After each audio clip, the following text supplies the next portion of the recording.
Hi, I'm Sarah Edwards. I am head of DFIR, Digital Forensics. Yeah, sorry, I'm going to wander. It's going to happen. I can't help myself.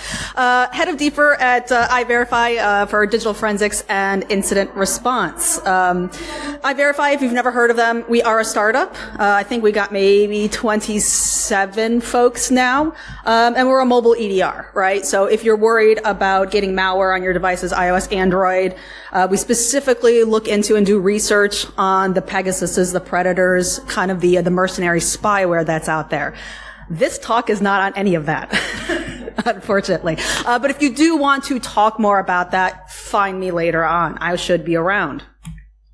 So a little bit about me. I go a lot of places. I travel a lot. I speak a lot. And apologies, I also speak very fast. It's kind of what I do. So my day job is doing that iVerify, DFIR research and things like that. But I've also been teaching and authoring for SANS for over 10 years now. So, that's kind of like my side hustle. So I teach one class. It's my class. It's the Apple class. And it's the only Apple class. So if you know me, I only do Apple things. I try not to even touch Windows boxes if I don't have to.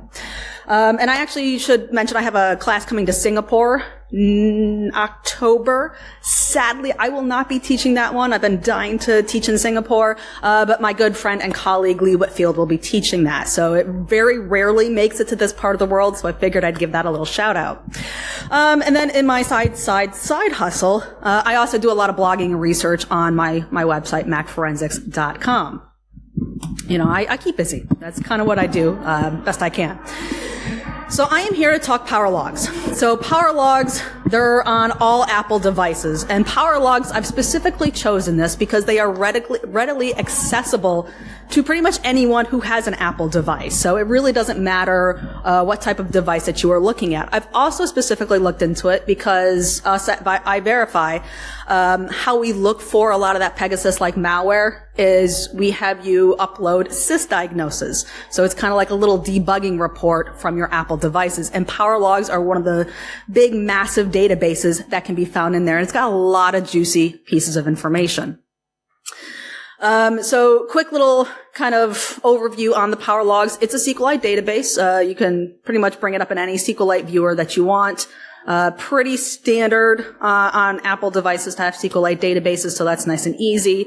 I mentioned before, pretty much every Apple device will have this. Now, some of them are easier to get to than others. Well, we will talk about acquisition just a little bit. And I will primarily bounce back and forth between Mac and iOS. But I'm also going to throw out some from, say, Apple TV or even Vision Pros, if you are lucky or unlucky enough to have some of those. If you are dumb enough to spend a lot of money on a very fancy VR set. All right, so it keeps track of lots of things. It's got a lot of tables, and it's got, as you kind of figure out by the name of it, it does store a lot of power-related information, but it's really more than power. But there's like 10 different tables just for battery usage. And there's a lot of hardware stuff. There's a lot of tables that, just looking at it, I honestly have no idea what it stores. So if you are thinking, oh, it's going to track something cool, definitely go take a look for it. And at the end of this whole presentation, if you're like, hey, does it track this? Does it track this? Please ask. It's got so much information in there. I could spend an entire week talking about these logs. So this is going to be a pretty relatively short presentation compared to how large the database is. And if you are looking for them in your forensic dumps, it is going to be stored in these battery life directories. So I've given you here both the Mac and the iOS one for you forensic folks that are out there. Now, what we're looking at here is kind of your basic full file system dump. So we got the current Powerlog, so that's the one that's currently being written to. That's generally the one that I will go to first. But you may also find that you are lucky enough to get some archives, and that will depend on the acquisition type. So the archives will hopefully go back a few days, because we'll talk about data retention. Powerlog, it is a log. It does not last forever. So first in, first out. All right, acquisition. I think one of the easiest ones is on the Mac itself. Go into your terminal window, sudo sysdiagnose, press enter. Boom, you get yourself a sysdiagnose. Easy to grab. iOS, a little bit trickier. You have to press 3 buttons. Ooh. Now, sometimes pressing these 3 buttons, it truly is an art. It's kind of a technique. You have to press the volume up, volume down, and the lock or the side button there at the exact same time for half a second until you maybe feel a little buzz. What usually you do, if you've never taken these before, is you end up taking a bunch of screenshots before you feel the little buzz. So it is very much an art. I also, because I tend to do a lot of research with this, I set up the accessibility to have a little button there. So I just press the button and it does that for me. So if you want to know how to set that up, find me later. Happy to show you. Full file system dumps. If you got your Vera keys, your Gray keys, your Cellbrite services, they will generally also acquire Powerlogs. Though, caveat, little asterisk there, I have noticed that some also like to blow away the Powerlogs. So if you have them, great. If you don't, sorry, go complain to your full file system providers. And if you happen to find that they started right after the acquisition, maybe you did a sysdignose right after a full file system acquisition, and they just happen to start right after, it's because they blew them away. I'm not going to get into kind of the ethics of that from a forensic standpoint, but just be very aware of it. If you want to grab Powerlogs before you do a full file system dump, do a sysdignose right before, just in case that may happen. It's not always going to happen. It really depends on tools and the versions, but it has been known to be an issue in the past. A lot of open source tools will also maybe be able to do a sysdignose for you. So UFADE is another popular one that's out there. So between Mac, between iOS, these are the easiest ways to get those sysdignose dumps.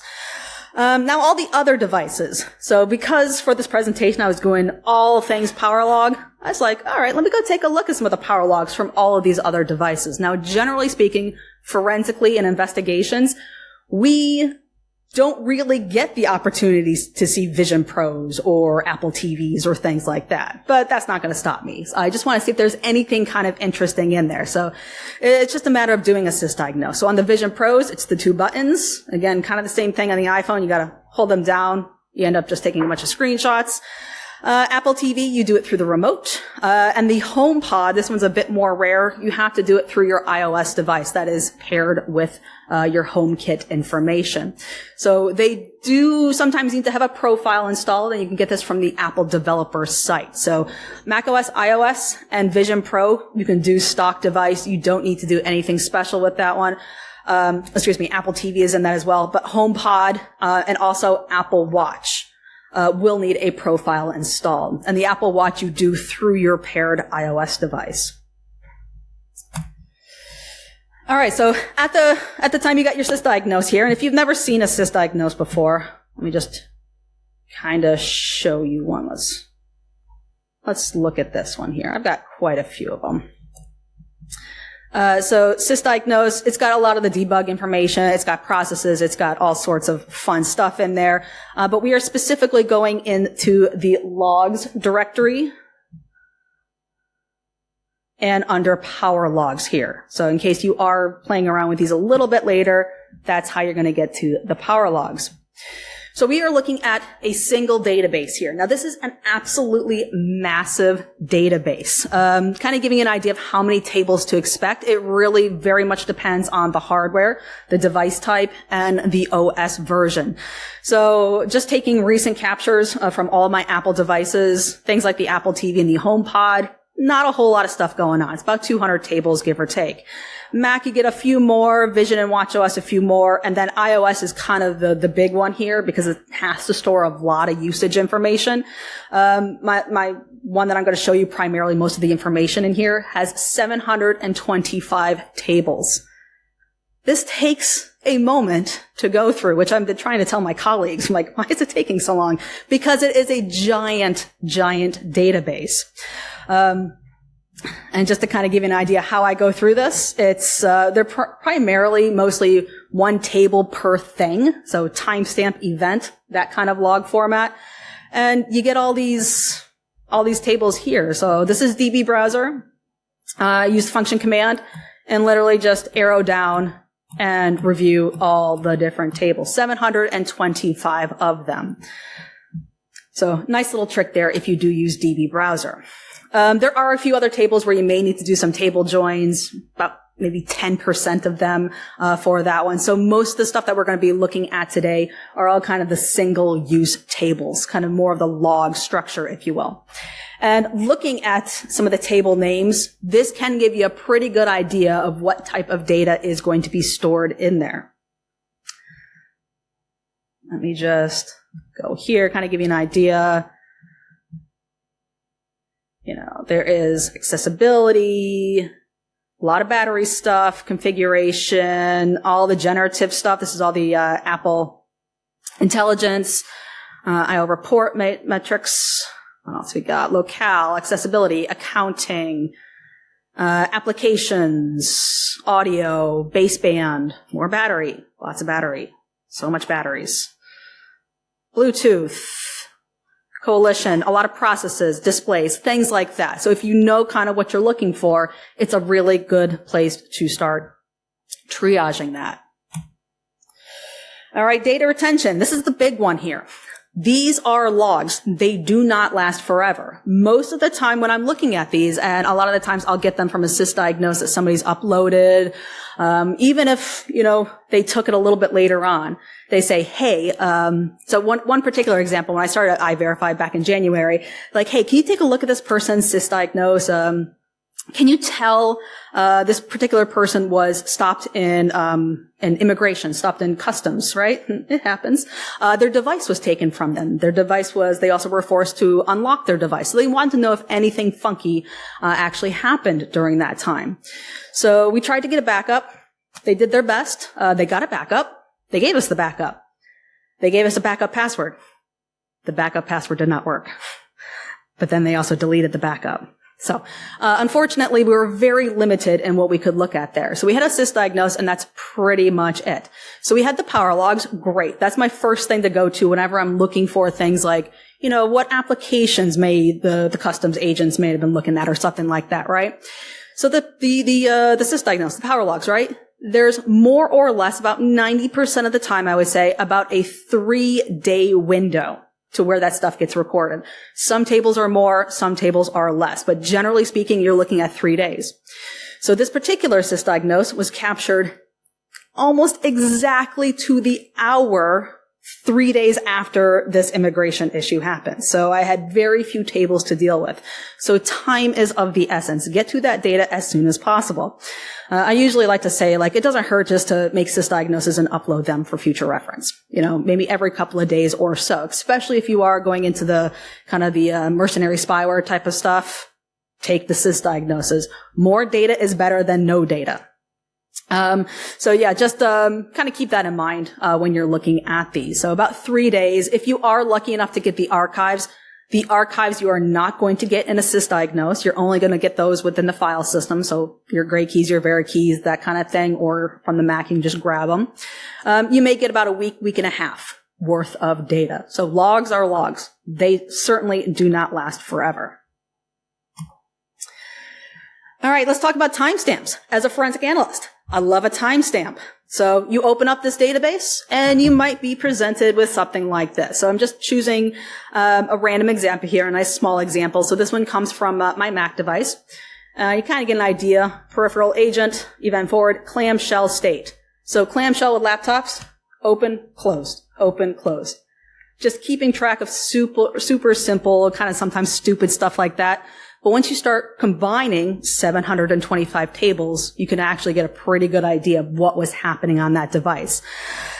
All right, so open this up. Great. Looks like a Unix epoch timestamp. Awesome. I love a timestamp. You open up another one. You might get something like this. So every power log is going to be a little bit different. Now, it is, in fact, a Unix epoch timestamp. However, it is stored with an offset, and the offset is in another table. So as I've been teaching this over the last decade or so, a lot of students are like, oh yeah, this thing happened at this time. I'm like, where'd you get that from? Powerlogs. Always question that. So, I'll talk about my trust issues in just a little bit, but Powerlogs gives me trust issues when it comes to timestamps. Only because, like, if you're a forensic analyst and you see that, you're like, yeah, that's a relatively new Unix epoch. I can convert this, and it's in the last, couple of weeks, maybe a couple months or so. without actually thinking of looking at that offset table. So if, say I'm doing a murder investigation or something like that, and I'm sending somebody to prison, I want to be as accurate as humanly possible. I don't want to say something happened at a specific time by looking at the wrong timestamps or interpreting the data incorrectly. So be very, very cautious. Now, sometimes it's very obvious that it's off here because you can look at that and you know that is not a Unix epoch example there. So sometimes it really is more obvious than others. But every single device will have different offsets. And sometimes they're a couple of seconds. Sometimes they're a couple of months. Sometimes they're years off. Like that one for a Unix epoch. That is probably many, many years off. So that's when an analyst might actually start looking into it a bit further. And just for examples here, I just chose two that kind of use a Boolean value here. Clamshell, 1 is closed, 0 is open, and locked, unlocked for an iOS device. So two examples, two different devices here. This is why they have two different kind of offsets, if you will. So why does it have this offset? Well, I can't really tell you why, because Apple does weird stuff all the time, but they are using a monotonic clock. Basically, it keeps track of the seconds. So I could go, back and forth to different time zones. I can change the time manually in my iOS devices, maybe depending on where I'm at, but it's going to keep that monotonic clock basically counting upward. So every device is going to be a little bit different. So probably the most important table in this entire 725 plus tables is this PL storage operator, the time offset table. So this is going to tell you what is that time offset, and you're specifically looking at the system here. So you're going to actually look at some of the output from a script that I wrote where I normalize a lot of the timestamps. So if I go back one, if I'm looking at a timestamp that looks like this, I'm going to take this value and probably look at the time frame in here, and I'm going to add it to the system time. So the way to do that is to basically look for the timestamp here, and you have to look either before or after. You kind of have to look within the same realm of each one of those. So the problem with a lot of the timestamps in Powerlogs is as much as I would like them to be as exact as possible, they are going to be a few seconds off, and that's just part of the deal. You're just going to have to figure that out. I'd rather them be off by 3, 4, 5 seconds than off by 3 years. So I'm trying my best here to try to kind of normalize that data. A few other considerations and some caveats here. Never trust a timestamp in Powerlog. Now, when I teach this to my students, it's usually on day 5. And they're like, wait, what about all those other databases and timestamps that you already talked about in the last 5 days? I'm like, you can generally assume that those are going to be accurate timestamps. For whatever reason, Powerlog is different.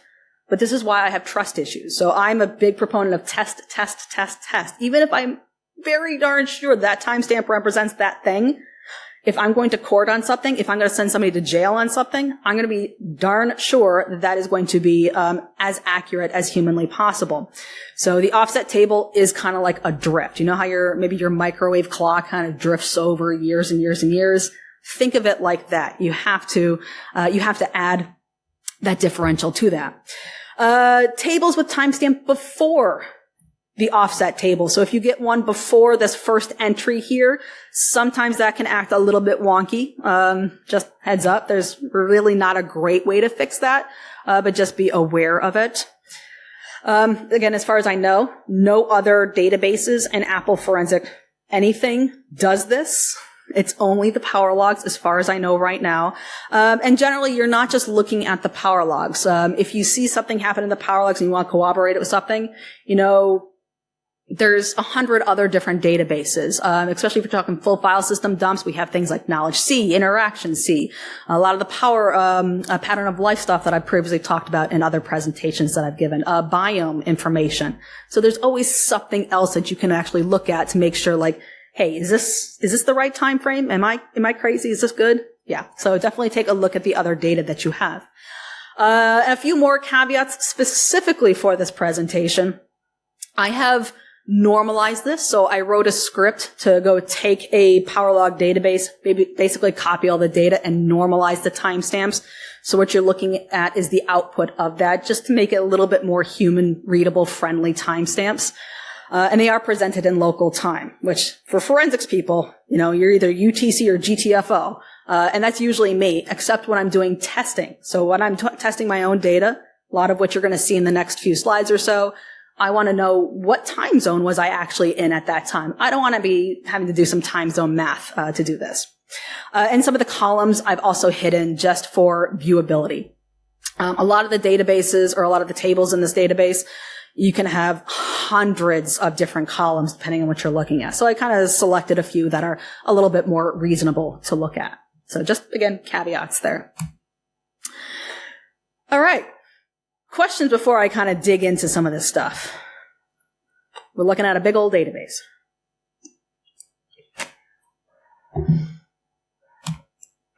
All right, so we're going to be covering a few different topics here.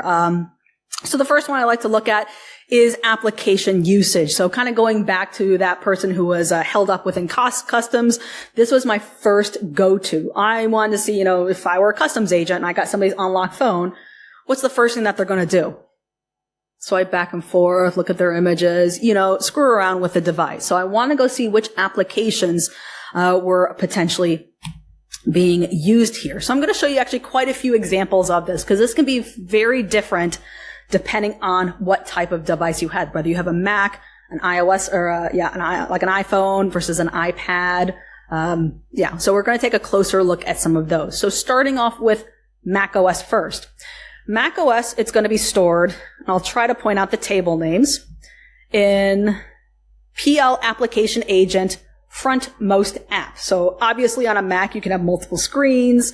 It's going to show you what the frontmost app is. So whatever application the user is looking at that time. So you can definitely see users flipping back and forth between their applications. And as I mentioned here, this timestamp, this is not how it's originally represented in the database. This is my normalization. So I took that offset table, added the differential there just to normalize it. I'm also going to try to show you the original timestamp. So keep an eye out there, but just to kind of show you how different it is across different devices. All right, so what are we looking at here? Some fairly basic information. I have a timestamp. I have a bundle ID and the application type, kind of a number identifying, is this a system application? Is it kind of like a normal application, if you will? Not really going to get into that in this one. So what this is going to show me, if I start sorting by timestamp here, which it should be sorted at, you can kind of see it kind of gradually going up here, is the usage. So user logs into their Mac using the login window. Got to go check out Slack, see if there's any messages from your colleagues, go to mobile SMS, back to Slack, back to SQLite browser. So this is kind of day in the life of Sarah.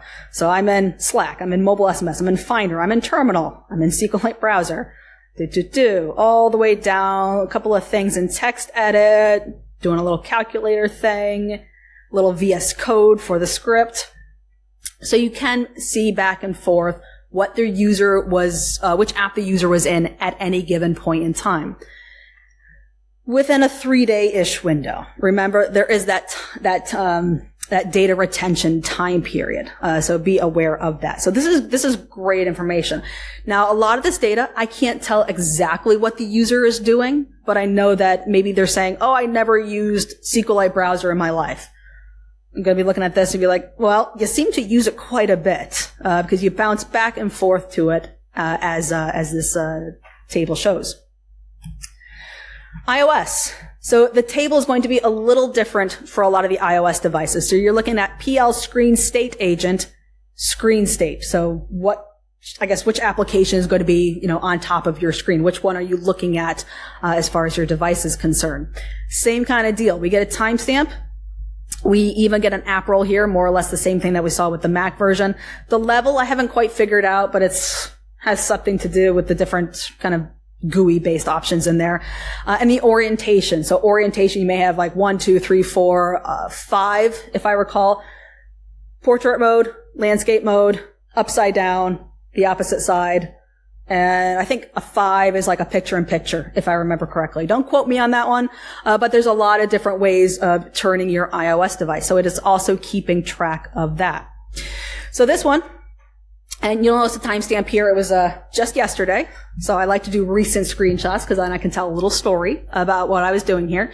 So I got into BKK at about 5 in the morning, give or take. Not that I have any idea what day or where I'm at right now. I'm still dealing with all the time zones. So I'm on, a certain mobile application. I'm checking out TripIt. Where's my baggage? Which carousel do I pick up my baggage from? Checking out a currency application. How much baht do I need to grab out of the ATM? You'll see things even like lock screen on here, and the AOD always on display. So that's going to be very dependent on the iPhone hardware. If you have an older iPhone, you're not going to have that. Newer iPhone, you will. Bouncing back and forth on the springboard, on the home screen. I might select a certain app from the home screen. I might do a spotlight search for it. So it looks like I'm getting ready to use Grab here to grab a ride from the airport. I take a look at the United app. I think this might have been sometime when I was filling out that immigration form. I was like, which flight was I on? Somewhere in around there, and going back and forth. So you can see things like the app switcher flipping back and forth to the different applications. So sort this by time. You get a pretty good idea of what that user was doing. All right, iPad. Got to show you the screenshots first. So the iPad is a little bit different because you can technically have multiple applications open at a given time. So just as an example, let's say I'm watching my favorite movie, Hackers here, classic 90s hacker film. And I want to go check out the hacker soundtrack here. So it's about 1/3 of the screen is Safari window, and 2/3 of the screen are, this is actually Apple TV that's currently on my iPad right here. So I want to see how that is represented in the same screen state data. On the bottom screenshot here, you'll also technically have that little floating dock. So the floating dock, it comes and it goes depending on the user usage there. So that's also going to show up in these logs. All right, so the iPad, same one as the iOS device. You're looking at that screen state. Again, organized by timestamp here. And what we're looking at is the bundle ID. And we're going to see things like preferences, of course, and maybe you're going to your settings area. But you also see this floating dock. So the floating dock is represented by the dock here. Now, I was viewing this movie. This is on a just an old Apple iPad Air, and it's using the smart cover. So it's got the little keyboard in front of it. So it's been rotated, right? So what you're also going to find is the orientation of a 3, because it kind of magnetically hooks into that cover, and that's how I'm going to watch my movies within that landscape mode. So we're going to see a slight difference in that one from iOS as well. And then the level here. So the level is going to tell you how generally, give or take, how much of the screen is represented by that app. Or excuse me, the screen weight is represented by that app. So the floating dock here, you're looking at 0.14. I guess it's just over 10% of that particular screen. But I want to really show you here are the apps themselves. So we got Safari on one side, we have Apple TV on the other side. So when I originally dragged Safari into my Apple TV window, it did 50-50, right? It'll generally do that. And then you can adjust it to how you generally want it. So it starts off at about 50-50 here for a little bit. And then I change it to that. It's got about that 67 and 31, though 70-30, if you will. So that's kind of what's represented here in the screenshot. So you can see how the user may configure a lot of their windows as well.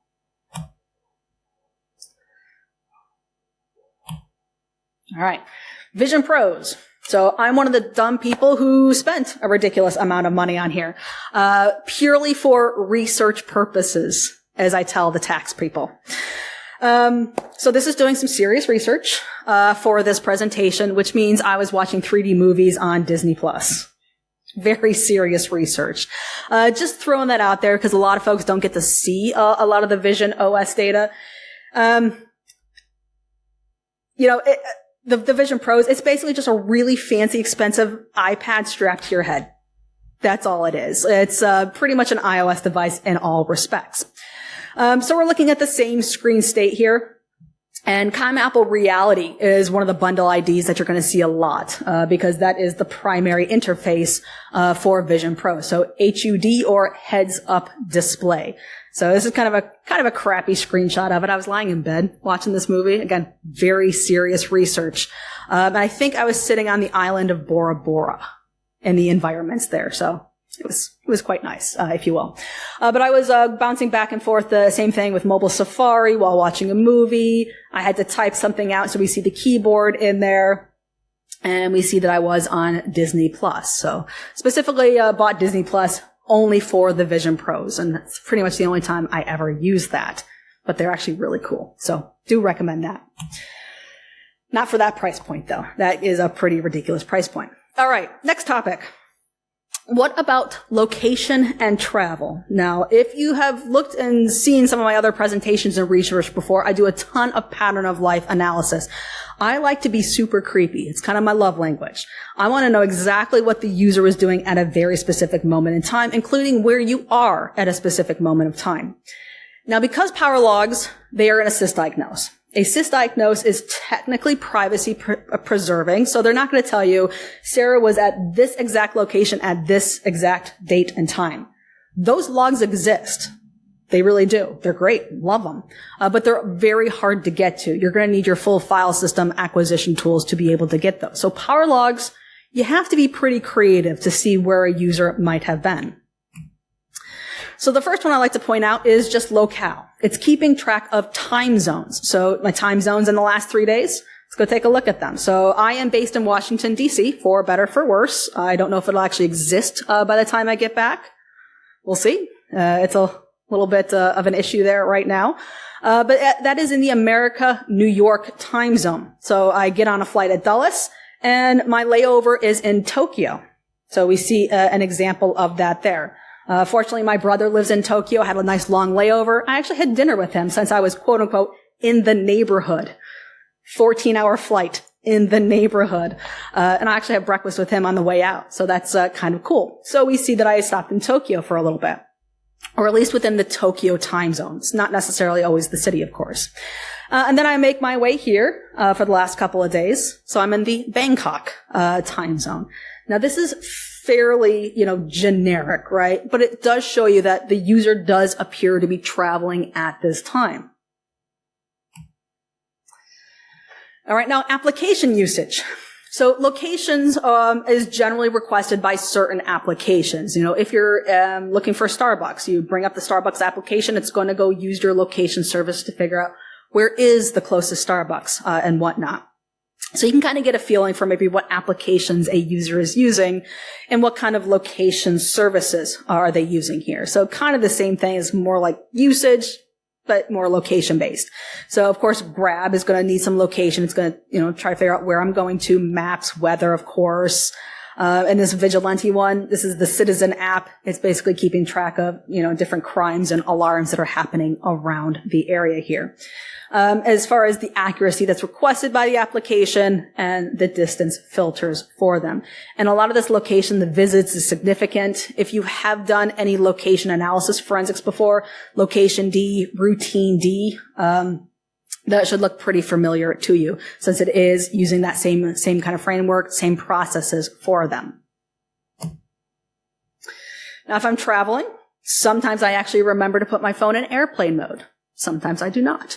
So I can also see if it's been in airplane mode. So another indicator that the user may have been on a plane of some sort. Not always, but it's a pretty good indicator.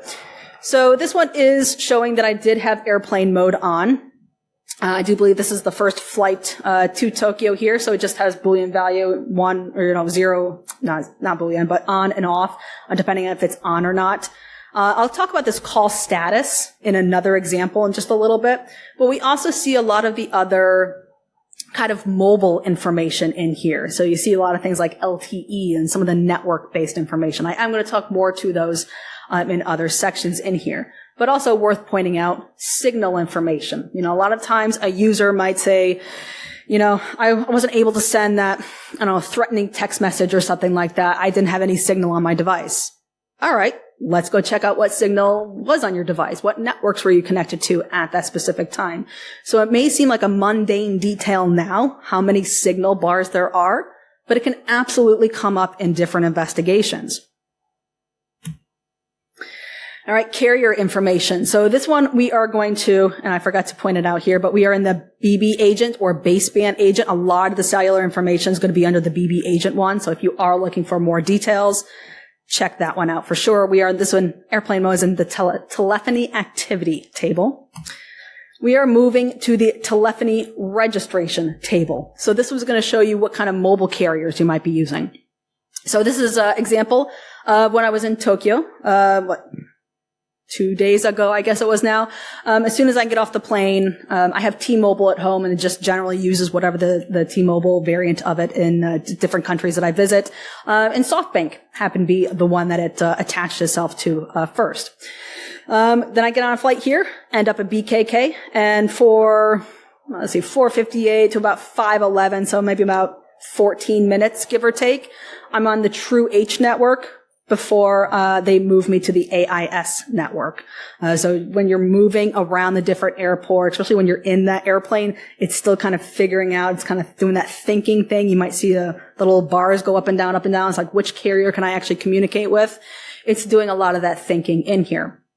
So you will have a lot of stuff, which is also why I have some null filters in there, because there's just a lot of other junk in there as well. All right, CarPlay. So if I'm in a car, I connect my phone, either physically or wirelessly to my car. It's going to mirror that screen to the vehicle itself. So we are looking at the PLXPC agent and CarPlay table. So this couple of tables here, and then CarPlay screens down here as well. Super simple stuff, just whether am I using CarPlay or not at this particular time. So activated, yes or no. Is it wireless? No. I have an older car. Actually, I have to plug it in. And under the CarPlay screens, you see the timestamps do jive, 1751, and it's just going to connect up there. So if you are looking to see if maybe they've traveled by vehicle, this is another good one to take a look at. Now, what do you want to know if they are using CarPlay? Which applications are they using? So we're going to go back to screen state. There's also CarPlay specific applications. So the CarPlay splash screen, when you connect it up, it has that little CarPlay logo on your iOS device. That's what it's showing you there. And then CarPlay home dash screen there. Now, these are two different devices technically. Remember, the CarPlay is mirroring it to your heads-up display or whatever display you have in your vehicle. What you want to look at here is the kind of this display here. So whenever you see a 3 here, this is what's being mirrored on your vehicle. So the CarPlay home screen, I went to the calendar application, Maps, Siri. I think I requested a certain location within Maps. But the lock screen does not have that 3. That is on the app roll here, or that is a 0 here. So that is on the actual iOS device itself. So some screens will be on the iOS device. Some will be mirrored to the vehicle. So you can kind of see it bouncing back and forth there. All right. And just for lack of a better place to put it, it doesn't really show you location here, but Apple Pay transactions. So I just found it, threw it in there. I thought it was kind of cool to be able to see that. So you may find that recent transactions have been made. Does it tell you where you bought it, what you bought, how much was it? No. All of this is just in the screenshot just to show you that it does in fact match up with me buying cookies for my brother. That was his one very specific request. Bring back American cookies. I'm like, cool, I gotcha. So I went to Milk Bar in my neighborhood, and I bought some cookies for him.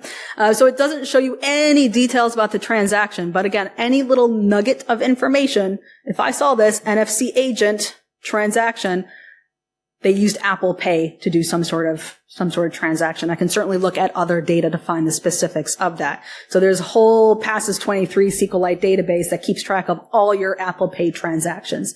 It's a wonderful database. Already done presentations on that in previous life. Okay, communication. Calls. So what happens if you're making calls? What happens when you're receiving calls? So I'm going to go back to that baseband agent, that BB agent. telephony activity. And I got a little filter in here. So what you're going to find is it's the call status is generally inactive most of the time, because unless you're always on your phone, it's going to be inactive. So I filtered that out. And now I'm able to see if it's at least ringing or in an active state. So whether I picked up the phone call or not. So we see ringing, we see active, we see the network, more or less that information there. So it's a nice way to triage whether calls have been made or not. Another table, PLXPC agent in call service. So I got a couple of different calls here. We have real telephony calls, so actually using the phone application. ComApple mobile phone is the bundle ID for that one, or ComApple FaceTime if you're more the FaceTime user. So kind of giving you an idea of how the user may be making phone calls. Maybe they're using Signal, maybe they're using WhatsApp. Those should also appear in this database or this table as well. It just kind of depends what the user prefers. But if we look over underneath the status there, it gives us a pretty good idea. When did the call start? When did it end? Was it backgrounded? Was it foregrounded? Even video here, which is not a really good example. I didn't do any video calls recently with this one, but you should be able to maybe see if it's a FaceTime video call as well. Next one, aggregated usage. Excuse me. So now I'm in the PL app time service, app run time. Now this one is aggregating information. So you're going to have a time interval here, and I'm showing you one that's 24 hours worth of time. So it's keeping track of certain aspects of certain processes, certain applications within a 24-hour period. But you'll also find in this table that it's down to a 1 hour level period. So you can get a little bit more granular if you need to. This one's just showing kind of the 24 hours time span there. So there's a lot of different columns in here, and I'm not showing you all of them, but anything like background audio playing, foreground audio playing. There's even like location audio. I don't know what that means, but location audio is in there somewhere. Whether it's plugged in or not, whether the screen is on or not, whether you're in an in-call, and if it's on screen. So this is actually going to show you a lot of usage information. But remember, it's aggregated to at least the hour, but sometimes to the 24 hour as well. So we can see a lot of the different time frames in here. So org Whisper Systems Signal. So the Signal application was using a lot of time in the background and during when it was plugged in there.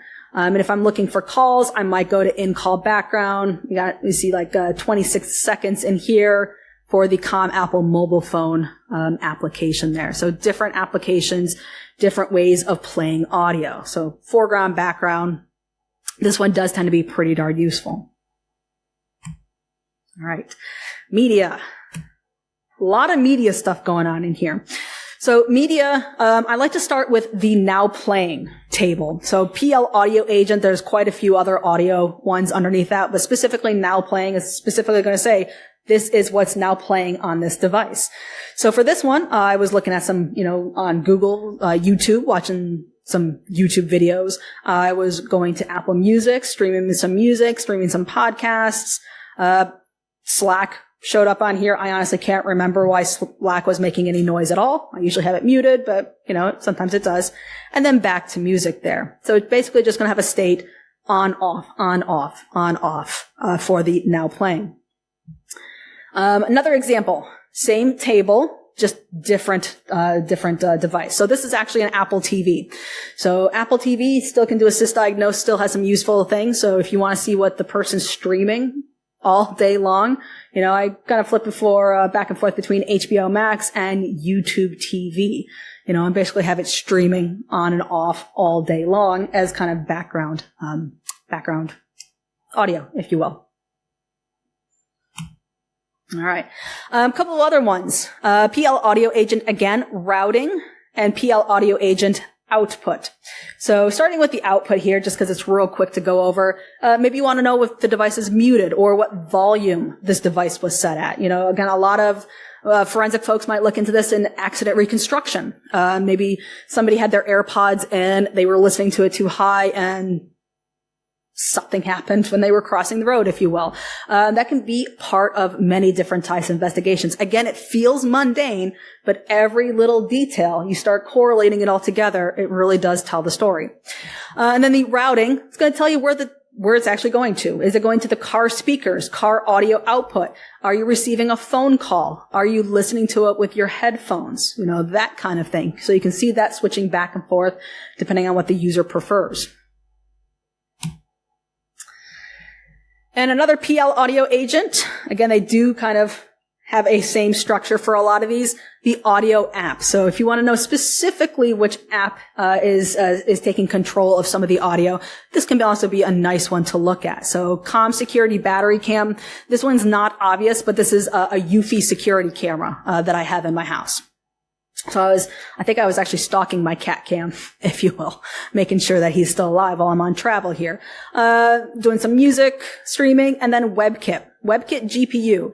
Now, WebKit you'll see in a lot of different places, but generally speaking, when you're looking on a media-based thing, it's usually Safari application. So this is one place where I might go and take a look at maybe some of the other application usage tables that I looked at before and just see if Safari was being used around the same time here. So WebKit, it's not specifically Safari, but most of the time on Apple devices it is. So WebKit, I could just be on youtube.com streaming something for something like that. You aren't going to necessarily know the very specific details.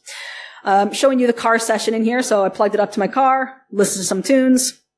You will get indicators that it has been plugged in to a car. So wired CarPlay is connected, playing Apple Music, playing podcast, and that kind of thing. Then getting into some video usage. So video usage, this is actually pretty standard for me. This is what I was doing yesterday morning when I was trying to fall asleep at about 8 o'clock in the morning, mind you. I just got in at 5 a.m. So I'm on Instagram. And every little video on Instagram, right? You're streaming, you're scrolling. Video. And looking at this, I was like, oh my gosh, I was on Instagram for like an hour and a half and I didn't even realize it. But it shows you usage in here. So that was a lot of time wasted. All right. Now, network information. Cool. All right. So we're going to go to the PL network agent area. There's quite a few tables here too, all things network related. And we are looking at the cumulative network usage. So what this one is keeping track of, downbytes, updates, downbytes, upbytes, and interface. I can speak truly. So I'm looking at the EN0 interface here. And because it's cumulative, it's basically adding and adding and adding and adding. So this is a really good one to use the plot functionality of DB browser. So kind of took all these and plotted them out. The blue is the downbytes. The red is the upbytes. So data going up, data going down. And we can see there's nothing, no changes, and whoop, right at about, let me see, right about here, give or take, it should start changing, if I remember correctly, because I finally got off the plane, started downloading a lot of different things and stuff like that. So you do see a lot of that communication going back and forth there. Okay. Now, network usage. We are still in the PL process network agent and in the usage diff table. So this one's going to keep track of kind of a similar network functionality, but it's on a per app basis or sometimes a per process basis. So this can be kind of intriguing to look at. All right, what is taking up most of my internet traffic in here? We have sell in, sell out, Wi-Fi in, Wi-Fi out. You'll notice I have quite a few more bytes stored in there because I'm generally on Wi-Fi. And maybe just a little bit is on cellular. But you can see it going back and forth depending on where the user is. If I'm going out exploring Bangkok, probably not going to be on Wi-Fi networks. Probably going to go more towards the cellular network if I'm maybe streaming some music or something like that when I'm out on my walk. All right, Wi-Fi and hotspot usage. So the one at the top here, the PLSC Dynamic Store Agent. I did not come up with these names.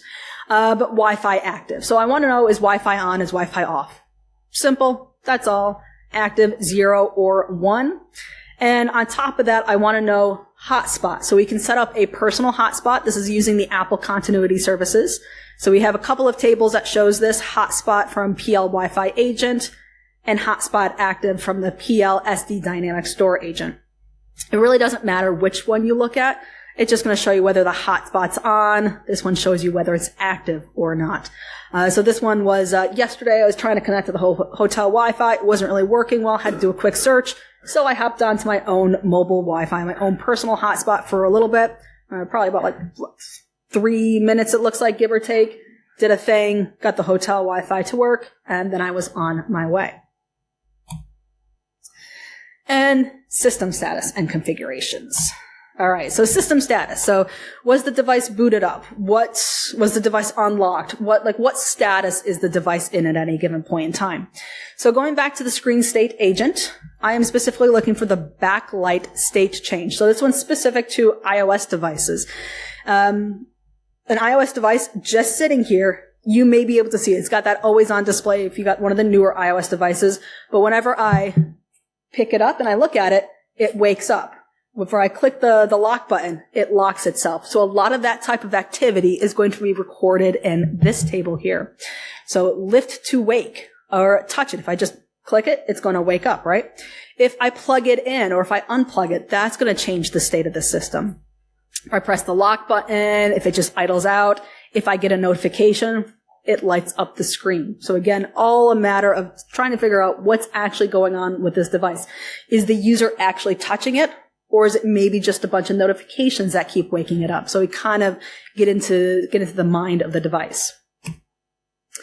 A lot of times I need to know when it was last booted. Again, mundane, but super important in my line of work, especially when you're dealing with the mercenary spyware. You know, the biggest thing to do, I guess, to quote unquote fix it, reboot your device over and over and over again. These spywares generally don't persist. So one way to get rid of it temporarily is to reboot your device. So this happens to actually come up in a lot of my investigations. When was the last time they rebooted the device? When do we think they got compromised? And working that into our timeline.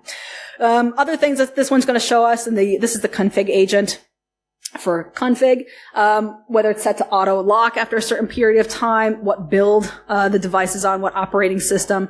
There's the boot time. We see that in there. The disk size, so 256 gigs for this device, 2 terabyte cloud storage for this one.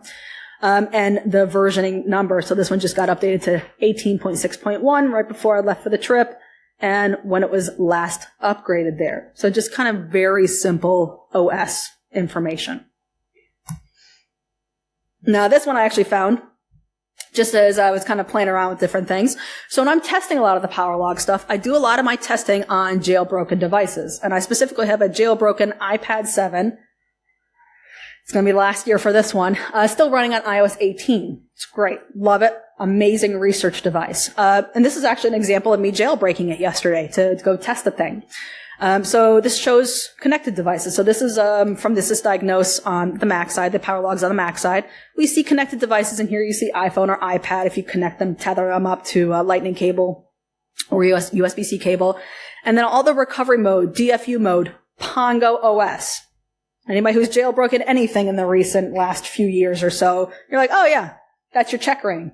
That's your check rain exploitation. So this is just an example of pale rain specifically. So kind of cool to be able to see that. So I threw that one in there at the last minute. So physically connected devices. Battery levels. Powerlogs keep track of power. And there's like 25 different tables for battery status. So I pick one. And again, another great place to throw in the plot functionality in here. And I specifically chose the Vision Pro here because it is very well known that it has a maybe 2-hour battery life. 2 hours. Costs $4,000. 2 hours. So I like to show this one because if you're streaming a movie, let's hope it's not over 2 hours, because it'll just drain the battery quickly. So it actually shows this quite well. So I started off at 100% here. Started my movie, going all the way down there. Right about here, it's about this time frame right here. I actually plugged it into the charger because I was getting worried, right? So it's going to show me whether it's charging or not. There's actually another table in there that shows you whether it's plugged in or not. Then is it charging? Pick your favorite ones. And we can see that it's now fighting to go back up to plugged in. But it still drains. Even if it's plugged in, it'll still drain when you are watching your movie there. So that's what we're kind of seeing in this plot. So Vision Pros. They're cool until they're not. And then Apple Intelligence. I can't have a presentation now where I don't say the word AI. I think that's written into a contract somewhere. So Apple Intelligence exists. So a few other tables been added to Powerlogs for this. So a lot of the summarization. So, things like, for your email, your text messages, anything like that. It's trying to summarize. It's trying to be smart about that and showing that to you. What it actually provides me in Powerlogs is, oh, you get a bunch of notifications in. So I get to see now historically with pretty darn accurate timestamps, are your colleagues blowing you up on Slack and sending you message after message after message? Are you on Signal doing a lot of messaging on there? So it shows me a little bit more of the pattern of usage of what you are using in your applications, even purely just turning on Apple Intelligence. So we got things like the Find My app. So this was, again, yesterday I was coming out of the airport. I have an air tag in my luggage. I generally want to find it. So it was, hopefully, been able to find. It did not get lost. In fact, made it. So that's just the notification says, hey, I saw your luggage near the airport there. Passbook here. So these are the ones that I just generally still had in my notifications. Now, notifications, forensically speaking, they're also stored in a bunch of other plist files, but they tend to disappear. So all the content in these, as soon as you exit or clear these out, they are gone forensically from the system. But at least with the table here, I can see historically that a certain app had a certain notification. I will not be able to get the contents of it, but I do get some of the timestamps, things like timestamps received and the bundle IDs associated with that. So a lot of the privacy information things are gone, but I can still kind of look into here to get a better idea of what's happening. So Apple Passbook, we got Wallet. You can actually see there's 2 stacked here. It'll show you that they are stacked in the stacked depth. And then we got Grab in here as well. So thank you, Apple Intelligence. Very useful. Cool. This is actually surprisingly well timed. So that is Powerlogs. And I would say I maybe went over, I don't know, let's say 20, 25 different tables. So there's 700 more tables to go over. There's a lot of information in there. There is a ridiculous amount of information in there. There is information in there that I look at all day long. I still have no idea what it's meant to be used for. So if you do have a specific speciality, especially if it's a mobile hardware-based speciality, I bet you can find some pretty cool stuff in there. If you do, let me know. Because most of the time I just see a bunch of math and numbers and I don't understand what the heck is going on. One of the questions I usually get asked the most when I talk about Powerlogs, what about the accelerometer? It probably is stored in there somewhere. I just don't know how that data is represented. So a lot of things like crash investigations, when you hit something, you want to know when it crashed. You might get a timestamp for that. It probably is stored in the Powerlogs, but I don't know where to look. So there's so much research opportunity for Powerlogs. I am just giving you a tiny, teeny little slice of the stuff that I know is already in there. But anyway, that is more or less my time. All of my information's here. I am all over. You can find me pretty much everywhere. LinkedIn, I pretty much accept everybody, including all those North Koreans that have been in the news recently. Probably have a few of those. I don't care. I really don't. It's not worth my time to go investigate everybody on LinkedIn, so I will probably generally accept everybody. I'm on Twitter. I've been pretty quiet on Twitter because Twitter. But you can definitely find me out there, certainly. If you want a card, I got business cards too, if you're old school like that. And I also got stickers, if you like stickers. So I got Mac Forensic stickers, I got iVerify stickers, if you like stickers. So if you do have any questions, probably gonna stop talking now and let the other person go up. But find me later and let's talk, mobile malware, let's talk Powerlogs or anything Apple. That's it. Thank you.